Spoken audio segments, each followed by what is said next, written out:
Hello बच्चों, स्वागत है आपका आपके चैनल SRS लर्निंग में। बेटा ये हमारी गणित की बेटा 6th क्लास की वर्कशीट है। वर्कशीट जिसको हम कार्यपत्रक बोलते हैं हिंदी में, उसकी जो संख्या है वो है 2727 और हमारी तिथि है वो है 29 दिसंबर 2020। ठीक है, सबसे पहले यहाँ पे आपको अपना नाम और यहाँ पे आपको अपनी कक्षा अध्यापिका का नाम लिखना है। आज इसमें हम पढ़ेंगे प्रायोगिक ज्यामिति। ठीक है, आज हम क्या है प्रायोगिक ज्योमेट्री पढ़ेंगे। कि भूमिका क्या है बच्चों, आपने ज्यामिति बॉक्स जरूर देखा होगा, ज्योमेट्री में ज्योमेट्री बॉक्स जिसको बोलते हैं जरूर देखा होगा। आइए ज्योमेट्री बॉक्स के उपकरणों के बारे में जानते हैं, उनका प्रयोग करते हैं। आपकी जो ज्योमेट्री बॉक्स होती है, ठीक है, जो मैथ के बच्चों के लिए होती है, उसमें क्या है जैसे आप डायग्राम देख रहे हैं, ये सारे जो इंस्ट्रूमेंट होते हैं, उपकरण होते हैं, ये होते हैं। अब इनका हम नाम देखते हैं, इनका नाम क्या होते हैं और एक एक को हम मतलब देखते हैं कि इनका प्रयोग क्या होता है। कई बार ऐसा होता है कि बच्चों को कई चीज़ उनकी ज्योमेट्री बॉक्स में रखी तो होती है लेकिन उनको पता ही नहीं होता इससे करना क्या है। तो आज हम इसी वर्कशीट में आज हम समझ के जाएंगे। ये क्या है हमारा रूलर, जिसको आप स्केल भी बोलते हैं, फुट्टा भी बोलते हैं देसी भाषा में कहें तो। ठीक है, रूलर क्या होता है आपका कि जिसका फुट्टा बोलते हैं आपके। रूलर के एक किनारे पर सेंटीमीटर और दूसरे किनारे पर इंच, जैसे आप देख सकते हैं, एक किनारे पर सेंटीमीटर और एक किनारे पर आप क्या है इंच लिखे होते हैं।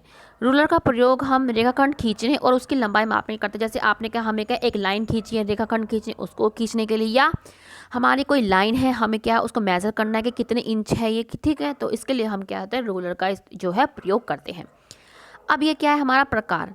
ठीक है, प्रकार का क्या है, ये प्रकार है हमारा। यहाँ पे क्या हम पेंसिल लगाते हैं और इसको लगा के हम क्या है गोला भी खींचते हैं। ठीक है, तो क्या है प्रकार के दो सिरे होते हैं, जैसे ये एक सिरा, ये दो सिरे। एक सिरा नकुला और दूसरे सिरे में पेंसिल रखी जाती है। जैसे ये पहला सिरा है और दूसरे सिरे में क्या पेंसिल रखी जाती है। प्रयाग का प्रयोग हम चाप और वृत्त खींचने में करते हैं। जैसे चाप लगाते हैं ना, ऐसे करके ऐसे करके ऐसे करके चाप लगाते हैं, या हम वृत्त खींचने के मतलब सर्कल खींचने के लिए करते हैं। ठीक है, ये है हमारा डिवाइडर। डिवाइडर के भी क्या है दो नुकीले जो है हिस्से होते हैं। इसका प्रयोग लंबाई की तुलना करने के लिए होता है। जैसे मतलब एक मेरा ये मेरी एक लाइन है, ये मेरी दूसरी लाइन है, तो मुझे पता करने के लिए कौन सी लाइन बड़ी है तो मैं क्या है मैं क्या है डिवाइडर का मैं क्या करूँगी उपयोग करूँगी। ठीक है, मैं प्रयोग करूँगी, इसलिए डिवाइडर का यूज़ होता है। अब क्या है हमारा सेट स्क्वायर, जैसे आप देख रहे हैं इसमें क्या दो सेट होते हैं। ठीक है, ये दो त्रिभुजाकार यंत्र है, जैसे आप देख रहे हैं एक और दो, जिन्हें लंब रेखाएं और समांतर रेखाओं का खींचने का में प्रयोग किया जाता है। जैसे क्या है लंब हम कोई खींच सकते हैं, या हम क्या है समांतर रेखाएं, समांतर माने जो एक जैसी होती हैं, उनको हम खींचने में इसका प्रयोग करते हैं। ये तो आपको पता ही होगा, अधिकतर लोग इसे चंदा कोण मापक ना जान के इसको डी के रूप में जानते हैं, डी।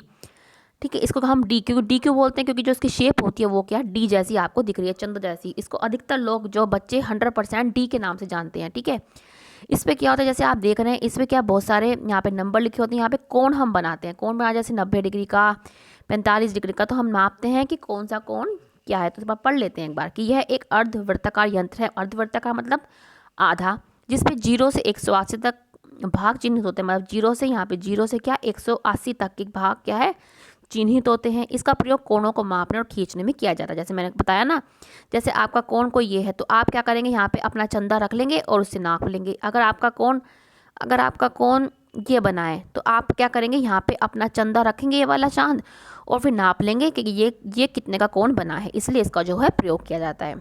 अब आते हैं अपने क्वेश्चन पे कि आओ मिलकर ढूंढे इस भवन की आकृति में कितने ज्यामितीय उपकरण हैं और आकृति का उपयोग किया गया है। सबसे पहले उपकरण ढूंढते हैं कौन कौन से हैं। ठीक है, हमारा उपकरण क्या है इसमें ये वाला, ये क्या है रूलर। रूलर मतलब स्केल। उपकरण कौन कौन से, रूलर। ये क्या है सेट स्क्वायर, जैसे आप चित्र में देख रहे हैं सेट स्क्वायर, मैं यहीं पे लिख रही हूँ बच्चे। ठीक है, और क्या यूज़ किया गया है, और ये देखो डिवाइडर, ये देखो डिवाइडर यूज़ किया है, डी वाइडर।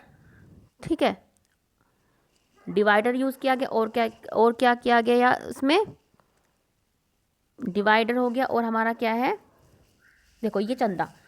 पहले बच्चों ये लिख लो फिर मैं मिटोती हूँ आपको। चंदा, इसमें चंदा भी यूज़ किया गया। कहाँ देखो ये रहा, ये आपका रूलर हो गया। ठीक है, ये आपका सेट स्क्वायर हो गया। मैंने स्पेलिंग पूरी पूरी लिख चुकी हूँ बच्चे, पहले मैं इसे शॉर्ट फॉर्म में लिख रही हूँ। ये आपका डिवाइडर हो गया।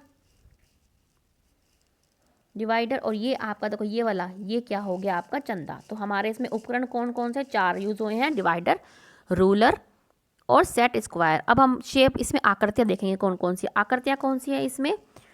इसमें आकृति जो है ये त्रिभुज, ठीक है, और ये गोला, ठीक है।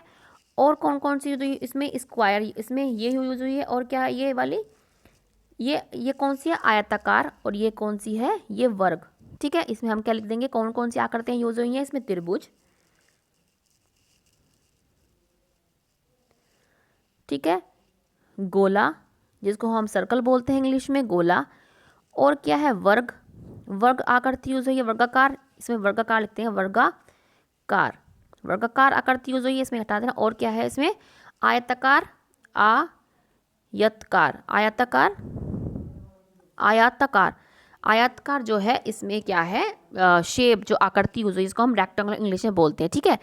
तो ये बच्चों आपकी जो है आज की जो ये वर्कशीट थी, मुझे पूरी उम्मीद है कि आपको ज्योमेट्री, मतलब जो आपके ज्योमेट्री में जो रखे होते हैं उपकरण, अब आप इसके बाद आप कभी नहीं भूलेंगे कि हमारे जो ज्योमेट्री में जो हमारी मैथ की ज्योमेट्री जिसे बोलते हैं अलग से आती है, इसमें जो जो रखा होता है आप हर किसी का नाम आप बता पाएंगे, ठीक है बच्चों। तो अगर आपको अच्छी लगी, और मुझे पूरा विश्वास है आपको अच्छी लगी, तो लाइक का बटन दबा के हमें ज़रूर बताएं कि आपको आज की वर्कशीट कैसी लगी है बच्चे। और जो बच्चे नए हैं हमारे चैनल पे, तो वो सब्सक्राइब करें, और चैनल को बेटा बेल आइकन जरूर दबाएं, ताकि हम क्या है इसके बाद हम वर्कशीट के बाद हम लेसन भी शुरू करेंगे, ठीक है। तो ताकि हम जो वीडियो डालें आपके पास झटपट से पहुंच जाए। और बच्चों, उन बच्चों का बहुत बहुत धन्यवाद जो हमारी वीडियोस देख रहे हैं, सराह रहे हैं, इसके लिए तहे दिल से शुक्रिया। अब मिलते हैं बच्चों आगे की वर्कशीट के साथ। हमेशा खुश रहिए, कोविड-19 से बेटा बच के रहिए। बाय बच्चों।